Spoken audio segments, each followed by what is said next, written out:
விண்ணோடு மேளச்சத்தம் என்ன, மண்ணோடு சின்ன தூரல் என்ன,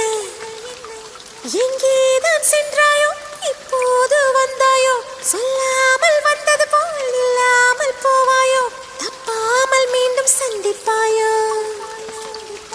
நீ வரும்போ